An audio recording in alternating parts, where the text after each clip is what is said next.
Welcome to Real Issues Podcast. I am your host, Martel Llewellyn. From breaking NBA news, Nick Wright and Chris Broussard were talking about Draymond Green and his contract. And Nick Wright said in quotes about Draymond, "I do think he's the best defensive player of his era. I think he's better than Kawhi. I think he's the best defensive guy of this era of basketball. I do think he, not Klay Thompson, has been the second most important piece of the Warriors dynasty if you're removing KD from it."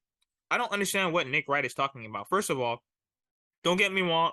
Draymond Green is a pretty good defender. I'll give him that. But he's definitely not better than Kawhi. He's definitely not better than Giannis Antetokounmpo on defense. I think Kawhi is a way better defender. Don't get me wrong.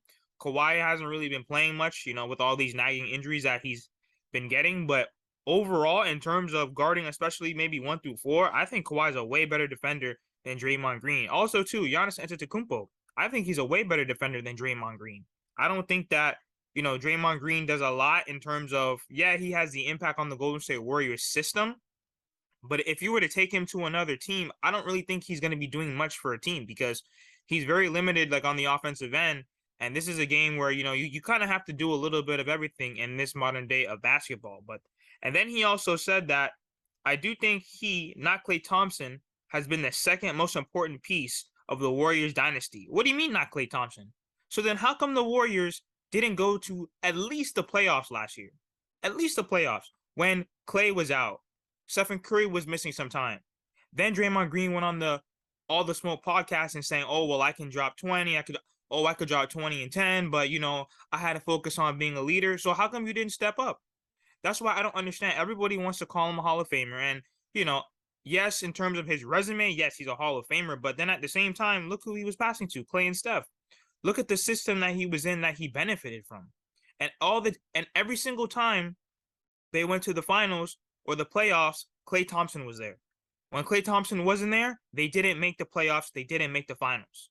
So in my opinion, I don't know what Nick Wright is talking about. One thing, though, that he also said is, I believe all of those things are true. I just don't think he has this type of value outside of Golden State, Nick Wright said. And I do agree with him on that part. Like I said before, I don't think he has that same impact on any other team.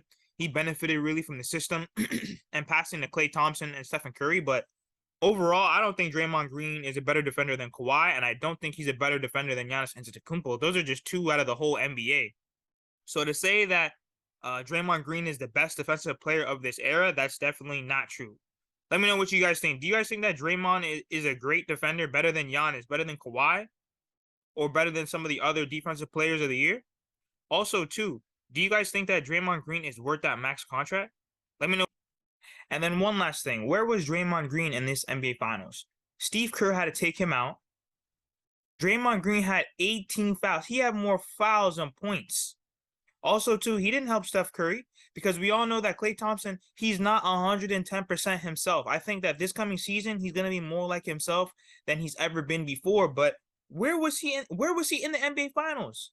Besides him trying to pull Jaylen Brown's pants down when he was wringing Jason Tatum's neck right by the free throw line, like besides all these shenanigans that he's doing, yelling in people's face, getting kicked out of the game, how do you contribute to your team besides doing that?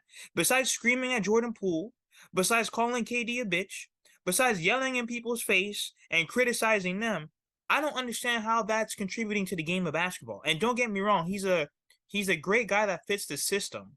But at the end of the day, he didn't help Steph Curry this finals like when it really mattered. How do you deserve a max contract then? Let me know what you guys think in the comments. Like, share, comment, subscribe.